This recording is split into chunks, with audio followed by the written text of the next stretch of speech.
గా చూస్తే ఇక్కడ ఉన్నటువంటి సమస్య కేవలం 3-4 సంవత్సరాల్లోనే వచ్చింది. ఇంకో 3 సంవత్సరాలు అయితే ఏమవుతుంది అంటారండి?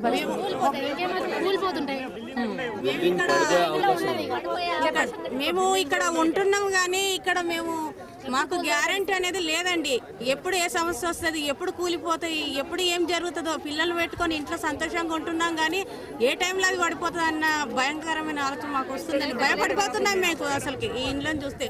ఇండ్లు వచ్చాయన్న ఆశతో సంబరంతో సంతోషంగా ఉన్నాం ఇంట్లో, కానీ ఇక్కడ మాత్రం మాకు ఏ ఫెసిలిటీ లేదండి. కరెంట్ షాకులు ఇట్లా వస్తున్నాయి మేడం, చిన్న చిన్న పిల్లలకైనా అంత నీళ్లు కారి కంపల్సరీ మీద చేస్తేనే ఏమన్నా ఉండగలుగుతాం, కానీ లేకుంటే మాత్రం ఇంక 2 సంవత్సరాలు ఉంటామో ఉండమో తెలియదు.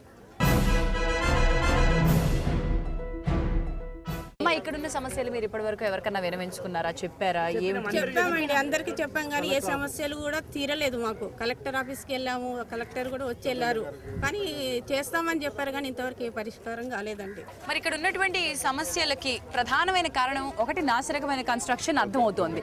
ఈ కన్స్ట్రక్షన్ గురించి మీరు ఎవరికన్నా చెప్పారా? మేడం, ఇప్పుడు మేము ఆక్వేలో పెట్టుకొని 3 years అయిందండి. 3 years తర్వాత కలెక్టర్ ఆఫీస్ కాడికి వెళ్ళాము. కలెక్టర్ గారు శేషాద్రి గారు కూడా ఈ కాలనీ సందర్శించినప్పుడు ఇక్కడ ఉన్న సమస్యలన్నీ పరిష్కరిస్తామని చెప్పాడు, కానీ ఒక్కటి కూడా సమస్య పరిష్కారం కాలే. రోడ్డు చూశారు, మెయిన్ రోడ్డుకు అసలు రోడ్ లేదు. డ్యూటీలు చేసుకొని పిల్లలతో సహా మహిళలు రావాలంటే రాత్రి కూడా చాలా ఇబ్బందికరమైన పరిస్థితి ఏర్పడుతుంది. బస్సు సౌకర్యం కల్పించారు కానీ ఒక టైం అంటూ లేదు దానికి. ఇక లీకేజీ సమస్య అయితే మహిళలు చెప్పారు. ఇంకొకటి వాటర్ సమస్య ఏంటంటే సమ్మర్ వచ్చిందంటే వాటర్ కాలనీలో వాటర్ ఉండట్లే. ఒక బ్లాక్ వచ్చేసి ఒక బోర్ వచ్చేసి 20 బ్లాక్లకు పోతుంది. చాలాసార్లు అధికారులు హౌసింగ్ అధికారుల నిర్లక్ష్యం చాలా తీవ్రంగా ఉంది ఈ యొక్క సమస్య మీద. ఎప్పుడు చెప్పినా కానీ వాళ్ళు చేస్తామంటారు తప్ప ఇంతవరకు రారు. ఈ ఇండ్లు ఇచ్చారు కానీ ఇక్కడ దిక్కు దిమాన ఒక అడవిలో జంగల్లో పడేసినాం, మీరు చావండి కొట్టుకు చావండి మాకు సంబంధం లేదంటారు. ఇప్పుడు మేము సమాజంలో బతుకుతున్నామా? ఎందుకంటే ఒక అధికారి దగ్గరికి వెళ్తే ఇది మా పరిధిలో లేదు, ఇంకో అధికారి అంటాడు మా పరిధిలో లేదంటాడు. ఎందుకు ఇంత తీవ్రమైన నిర్లక్ష్యత? ఎందుకు మీ వీకర్ సెక్షన్ అయినా ఇంత నిర్లక్ష్యం ఎందుకు చూస్తున్నారు? అంటే ఇప్పుడు ఈ క్వాలిటీ ఆఫ్ కన్స్ట్రక్షన్ గురించి ఎవరిని అడగాలి? మనం హౌసింగ్ బోర్డు అధికారులను అడగడానిక? ఇప్పుడు వాళ్ళ పరిధి కాదంటారు.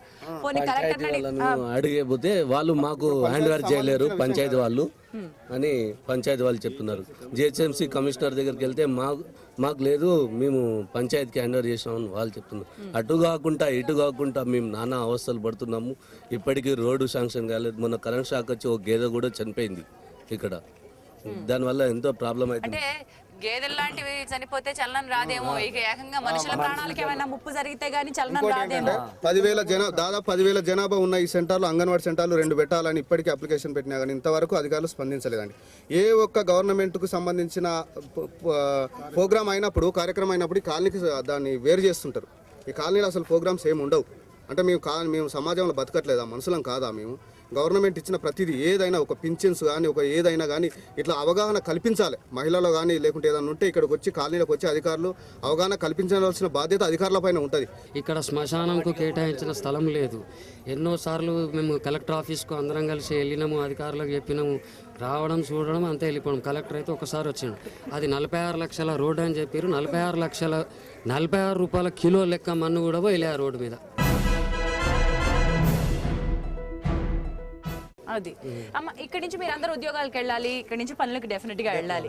మరి మీకు ఇక్కడి నుంచి సౌకర్యానికి బస్సు కావాలంటే ఎవరిని అడిగారు?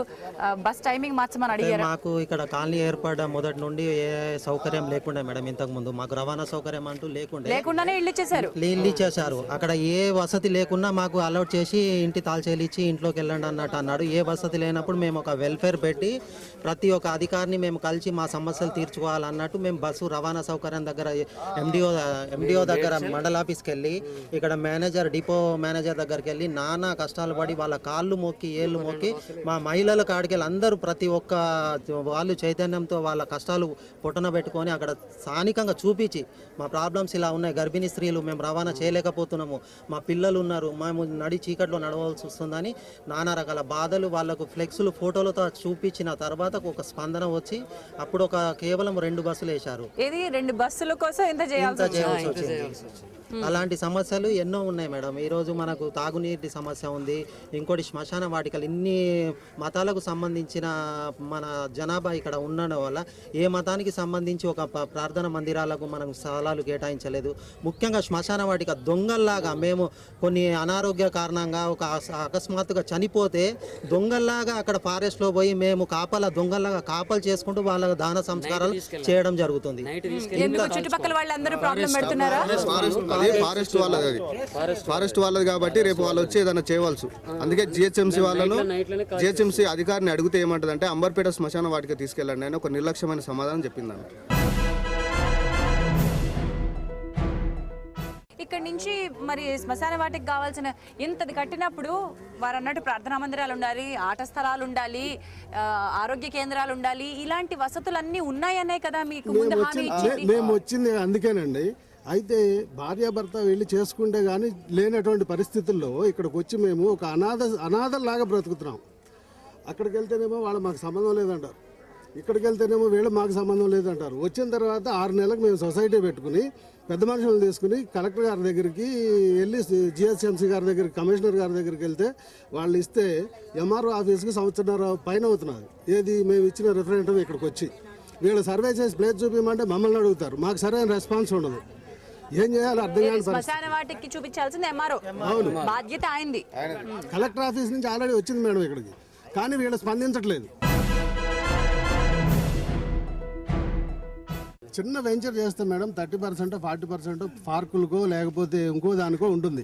ఇక్కడ మా పిల్లలు రోడ్డు మీద ఆడుకోవాలి, వాళ్ళే ముసలోళ్ళు ఉన్నారంటే వాళ్ళు కూడా రోడ్ల మీద కూర్చోవాలి. ఇక వేరే ప్లేస్ లేదు. అట్లానే తిరుగుతూ ఉంటే 1-2 పిల్లలు కూడా చనిపోయారు. ఇటువంటి పరిస్థితుల్లో ఎవరో పట్టించుకోకుండా దయానికంగా బ్రతుకుతున్నాం మేము ఇక్కడ.